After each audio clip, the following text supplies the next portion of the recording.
This is the fifth and final National 5 Maths Statistics video. This video will be on past paper solutions. So at the end of each topic, we're going to look at a couple of past paper questions from the SQA exams, and we're going to tackle them just to make sure we know what we're doing with this topic. So the first question we're going to look at is from 2019 paper 1 question 5. It should have been on the screen just a minute ago, but I would recommend you have that question in front of you so you know the mark allocations, so you can actually see it and read it for yourself as we're going through it.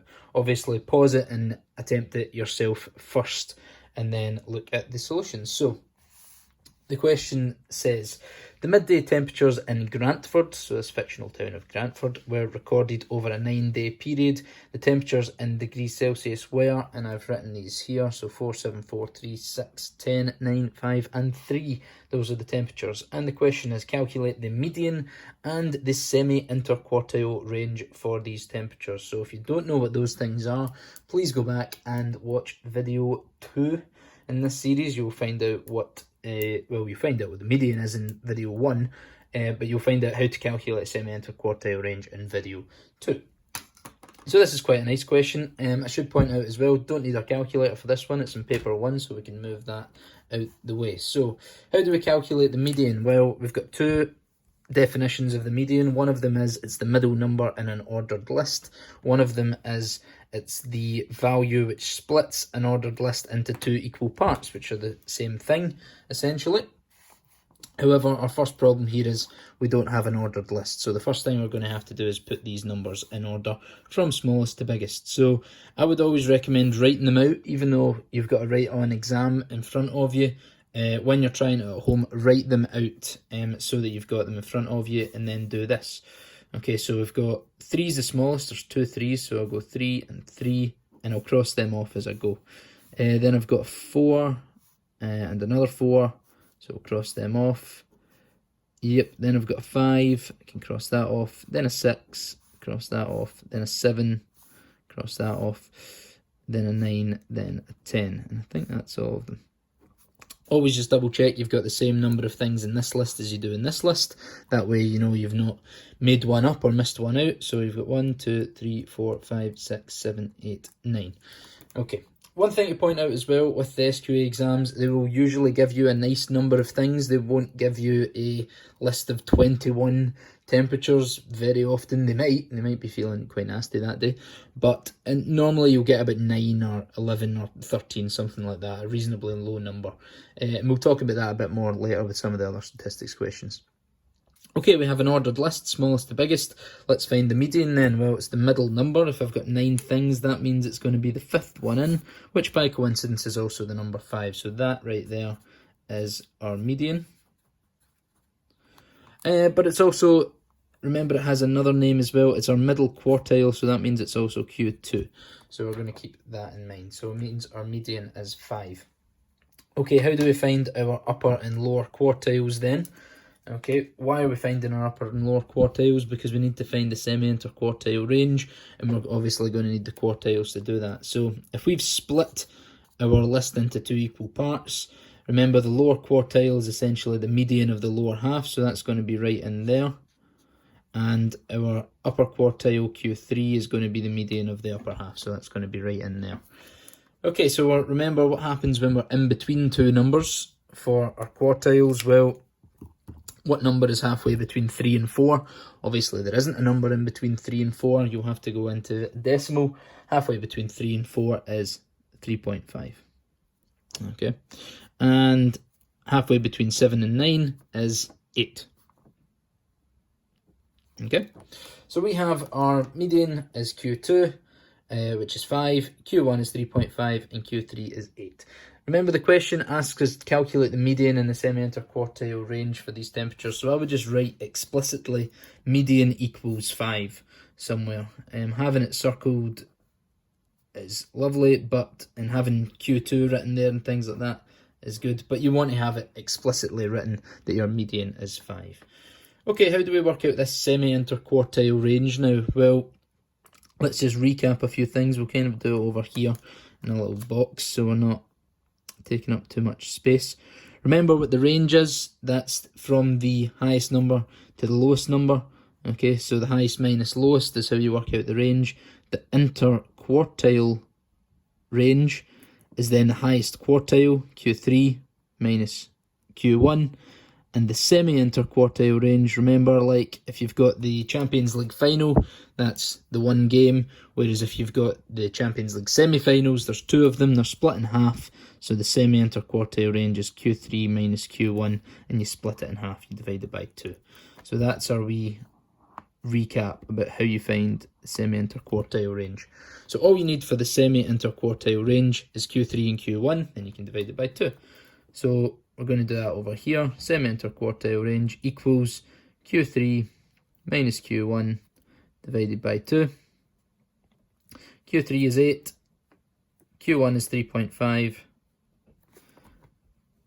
divided by 2. We're going to go sideways now.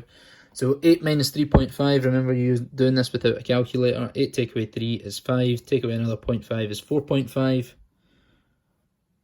And we still need to divide it by 2. Half of 4 is going to be 2, and half of a half is a quarter, so that's going to be 0.25. Double underline our median, because that is us done. That's your 2 answers. So our semi-interquartile range is 2.25, and our median is 5. And that is a 3-mark question. You're getting 1 mark for the median. You're getting 1 mark for identifying your 2 quartiles. So if you have 8 and 3.5, that's a mark. And for getting the semi-interquartile range is the final mark.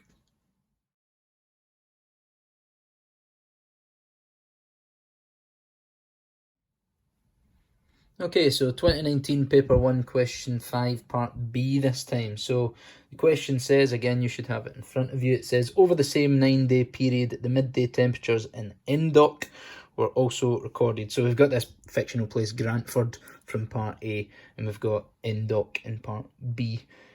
The median temperature was 8 and the semi-interquartile range was 1.5. So instead of working out the median and the semi-interquartile range they're giving us it for this other town, make 2 valid comments comparing the midday temperatures of Grantford and NDOC during this period, and it's a 2-mark question. So we covered these types of comparison questions as well, but not one for median and semi-interquartile range. We talked about comparing standard deviations and box plots, so this is particularly important that we watch this carefully. So the first thing I would always do in one of these questions, whether you're comparing anything, is I would do this.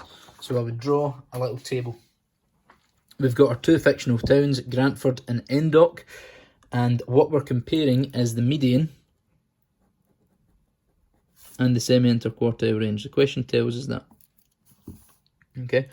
Because it says make two valid comments comparing the midday temperatures of Grantford and NDOC, and it gives us these 2 pieces of data. It tells us the median of NDOC, it tells us the semi-interquartile range of NDOC, and we worked those out for Grantford in part A. So that's obviously what we're going to be comparing. So the first thing I would do is I would write them down. Okay, so remember Grantford's the one we worked out ourselves, so the median for Grantford is 5, semi-interquartile range is 2.25, and for NDOC, the one that it tells us is 8 for the median, and it is 1.5 for the semi-interquartile range, like so. The reason I do this is just so you have them right in front of you at all times. Obviously, again, if it was in the exam, it's a right on paper, so they would be right there, and then the question would be directly underneath, so you would be able to see them. But I always just draw this little table out so that they are extremely easy to compare the numbers. Okay, so this is a 2-mark question. We need to make 2 valid comments. So we're going to make a comment here and we're going to make a comment here. Okay, we've got 2 towns. We're given 2 pieces of data about those 2 towns, and we need to make 2 valid comments, and it's worth 2 marks. So it's very, very simple what we need to do. We need to compare the medians, and we need to compare the semi-interquartile ranges. So essentially we need to compare these 2 things, and we need to compare these 2 things. Now, it's not quite enough just to say, okay, 8 is bigger than 5 and 1.5 is smaller than 2.25, even though that would be correct. Okay, you need to do some sort of analysis about them. Remember what we talked about in the videos before. Why do you do statistics? There must be a reason that you do statistics. It's not just to work out some random numbers. It's to do some analysis about them. What can you say about those numbers? Okay, so we need to remember back, think back, I should say, to what is a median. Remember, a median is a type of average. Okay, that's what we said in our very first video. Median is a type of average, along with the mean and the mode. The mean and the mode, I should say. The median is a type of average. What was the semi-interquartile range? Well, the same as what any range is. It's a measure of spread and distribution. We're going to use the word spread here. Okay, and remember when we're talking about how spread out something is, there's a particular word we need to use in there, which is consistency or consistent. Consistency. Okay, so those are the things we need to be talking about when you're comparing a median. Okay, you're saying which one is greater or less on average, and when you're talking about semi-interquartile range, you're saying which one is more or less spread out or more or less consistent. Okay, so there's a few statements that we can say for this, and if you were to look at the marking scheme, there isn't one exact correct answer. You could write a few different things down that would all be correct, but they need to have a few key points in them. So let's compare the medians first. So we're going to say on average. You want to always start by saying on average, because that's showing that you can demonstrate an understanding of what a median is. Yes, it's a number, but you don't want to say the median is higher than this. You want to say on average. Okay, so remember what the context of the question is. We're talking about the midday temperatures. Okay, so essentially the midday temperature, the median midday temperature, I should say, in Endok is higher than there. So you could say on average, Endok is hotter or experiences higher temperatures than Grantford. So on average, Endok is a higher temperature. I should say midday temperature as well.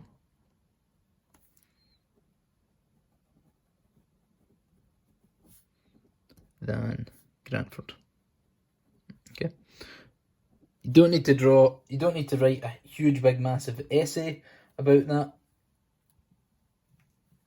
Okay, you don't need to tell me all about the numbers and say 8 is bigger than 5, it's 3 more than it, and 5 is 5/8 of 8 and all the rest of it. You don't need to write a huge big A4 page out. That will do. Or you could say the equivalent, you could say the opposite thing, which I think is what the marking scheme says. I think it says Grantford is colder than Endok, but Endok is higher, means the same thing. They are equivalent statements. Okay, so that's us dealt with median, so that's one ticked off. We now have got 1 mark from that. We now need to compare the semi-interquartile ranges. So this is the bit where it might seem a bit counterintuitive. You need to make sure you get these round the right way. Grantford has a higher semi-interquartile range. That means it's more spread out, which means less consistent. So you need to remember that. And that's not just for this example. If something is more spread out, that equals less consistent. Okay, so those need to match up. Okay, whichever one you're using, it has to make sense. If it's less spread, it's more consistent. Okay, so higher semi-interquartile range means more spread out, which means less consistent. So we're going to say that. So we'll say, what exactly will we say for that one? We'll say the temperatures in, which way will we go? Well, we said Endok for this one, so let's go for Endok again. Temperatures in Endok are, now it's got a smaller semi-interquartile range, which means it's less spread out. So we'll say are less spread out and therefore more consistent. Okay, remember the converse of that would also be true. I could say temperatures in Grantford are more spread out and less consistent. Okay, those are both they are both valid statements. You're allowed to say both of those. Okay, so that is, that is that for our two statements as well. So we had in part A the 3 marks, and then in part B the 2 marks for that. So 1 mark for that and 1 mark for that.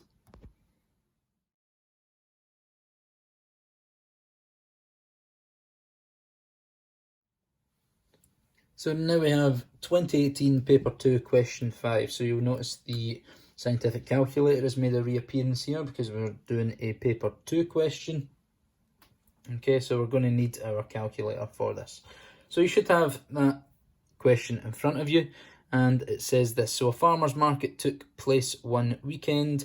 Stallholders were asked to record the number of customers, so we've got a number of customers this time, who visited their stall. The number of customers who visited 6 of the stalls on Saturday were as follows, and we've got those numbers written down here as well: 120, 126, 125, 131, 130 and 124. So again, I would recommend that you write those down. And part A then asks us to calculate the mean and standard deviation of the number of customers. So let's go ahead and do that. Remember the mean. Let's just go ahead and do this. The mean, we need to add up all the numbers and divide by however many numbers we've got. So that's going to be 120 plus 126 plus 125 plus 131 plus 130 plus 124. And we're going to divide by however many numbers that is, which is 6.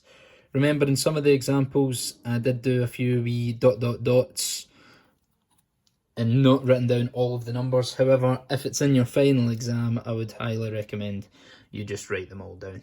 So if you add up all those numbers in the numerator there, it comes to 756,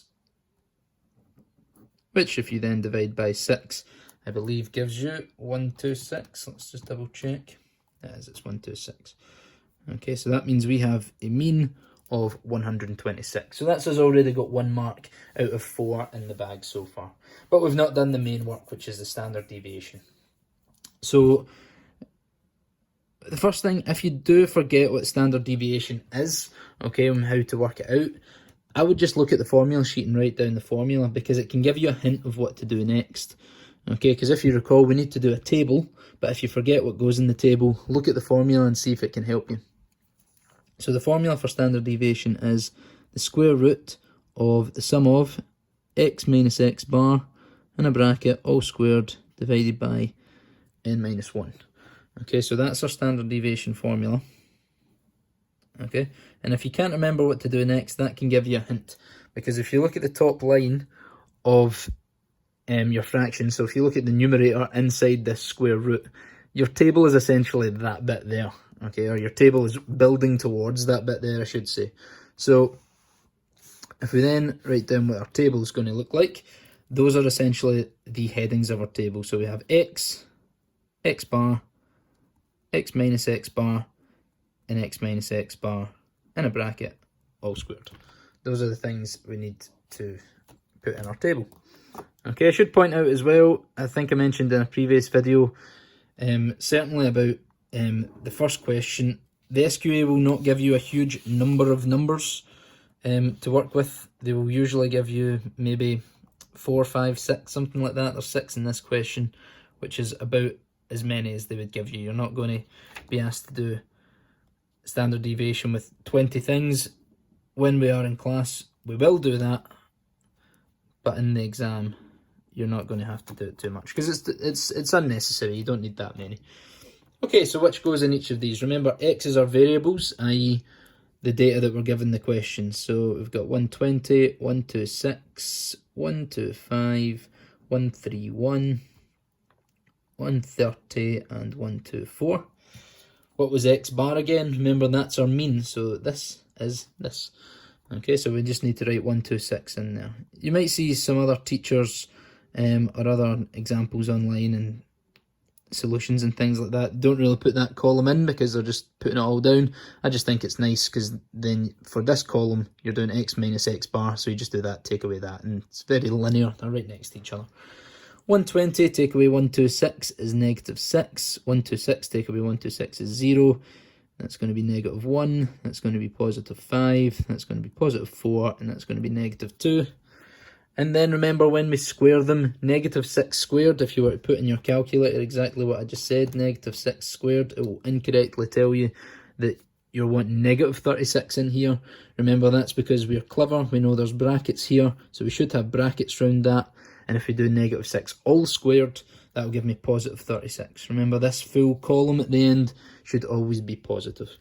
So -6 all squared is 36, 0 squared is 0, -1 all squared is 1, 5 squared is 25, 4 squared is 16, and -2 all squared is +4. So that's our table finished, but we've not actually got any marks for it so far. Well, we may have for that actually, but we've not got what we need to put into our formula. If we look at the top line of our formula, the numerator inside that fraction, we've got this backwards E thing. Remember, we talked about that. It's the Greek letter sigma, and it means the sum of, which means add them all up. And then this thing in the brackets is actually exactly what we've got there. So if we need to add up all those things, let's add up all these things. So what do we get when we add all those up? Let's check if we've got... you could do this without a calculator. I would just check sometimes. I would certainly do it without a calculator the first time, then check your answer, especially if it is in the final exam. It should come to a total of 82. Let's see. Yep, should have 82 there. Okay, so what do we do with that now? Well, I'm just going to squeeze in this little space that we've got left here, because it doesn't actually take much space up to do standard deviation once you've got all that information. So now we just need to use that formula. So standard deviation equals big square root sum of x minus x bar all squared all over n minus 1 equals the square root of... Now remember, that sum of x minus x bar all squared, that's that number there. Okay, because we've found the sum of the x minus x bar all squareds. So that's going to just be 82, goes in our numerator. What goes in the denominator? We've got n minus 1. Remember, n is the number of things you were given in the question. We were given 6 things, so that's going to be 6 minus 1. You don't need to write 6 minus 1. You can just skip to 5 if you're confident with that. So then we're going to have square root of 82 over 5. And now, really, this is the first time you will actually need your calculator in this question. You can do it to check your summations, and if you wanted to do it for checking your squares, you can as well. But really, this is the first time you actually need to use it. Square root of 82 over 5, it spits out a big long decimal to us. We want to write that full thing down just now. 6, 9, 1, 3, 4, 6. And the question doesn't tell us to round to a particular number of decimal places. Just for care here, I would probably go 2. We've got 0.49, so I'm going to round up to 4.05. Double underline, make sure it's clear as day what your answers are there. Remember, this is a 4-mark question, and it asked us for the mean and the standard deviation. There's the mean, there's the standard deviation. You can highlight them as well if you like, if you want, just to be completely clear, but your marker will be looking for those numbers.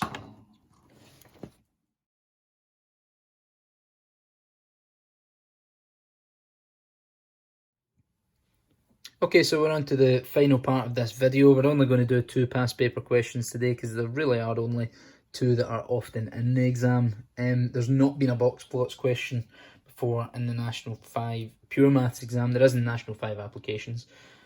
So we won't be doing a box plots past paper question, but we might still look at them because it could always crop up. So the last part of this question, 5b, from the... Remember, this is still paper 2. We've removed the calculator from this video though, because you don't need it for the part B of the question. So we've got the mean number of customers who visited these 6 stalls on Sunday. So remember, from part A we were talking about from the Saturday. So the mean number was 117 and the standard deviation was 6.2. And as always, make 2 valid comments comparing the number of customers who visited these stalls on Saturday and Sunday, and it's a 2-mark question. So in light of that, we've got our wee table already set up. Okay, we've got Saturday and Sunday because those are the 2 sets of data you're going to be comparing, and the 2 things we're going to be comparing about them are the means and the standard deviations. Okay, those are the 2 things we're going to compare. Again, same as for the median in the semi-interquartile range. Why do I do the wee table when it's right in front of you anyway? Well, it's just to keep it right in focus. Your numbers are right in front of you so that you don't have to flick back. I mean, you could be going back and forth over pages and things like that. You don't want to do that. You want to have them right in front of you. So remember, for part A, that was the data that we found for the Saturday. Okay, so our mean for the Saturday was 126, and our standard deviation is right there. It's 4.05. For the Sunday, that's what they're telling us, and they tell us that the Sunday it was 117, and the standard deviation was 6.2. Okay, obviously it doesn't matter that they've got one decimal place, we've got 2. We could easily just do that to 4. Well, it would be 4.0 from that point, but it doesn't matter. You're still just comparing which number's bigger than the other. Okay, so our 2 valid comments then. Again, remember, we're talking about a mean. What is a mean an example of? And it's an example of an average. Okay, so you're going to have that phrase on average down here. Okay, that will always happen. If you're comparing means, medians, modes, you need to have on average. Okay, what is standard deviation? Standard deviation, again, is a measure of spread, consistency, variation, whichever way you want to put it. You need to have some of those words in there. So standard deviation is a measure of spread. Remember, bigger standard deviation is the same as a bigger range or a bigger semi-interquartile range. The bigger this number is, the more spread out it is. Okay, remember, it's not necessarily inherently a bad thing. When you're talking about data, it probably is a bad thing in general to have a bigger spread. You want data to be consistent, but it doesn't mean it's inherently bad. That's just the interpretation we need from it. So what are we going to say then? So on average, remember the context of this question, it's about the number of customers. Okay, so you can say on average, the number of customers on, and we can either look at it from, well, if the average is higher on Saturday than it is on Sunday, then you can either say the number of customers on Saturday was higher than on Sunday, or the number of customers on Sunday was lower than on Saturday. We'll just go for higher on Saturday. So on average, the number of customers on Saturday was higher. Okay, probably not the best way to phrase that sentence, but it gets the point across. Okay, remember, it needs to match up. You're allowed to say it the other way around, but then you need to say Sunday was lower. Okay, you can't get them mixed round. Okay, then, so that's our mean done. We've got 1 mark for comparing the means, comparing the averages. We now just need to compare the spread or the consistency. So on Saturday, the standard deviation is lower, so we can say on Saturday, or Saturdays I should say, the number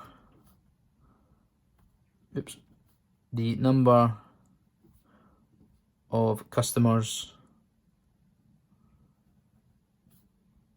was more consistent.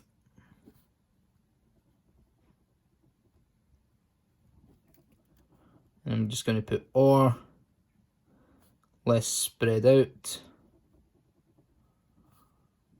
or less varied.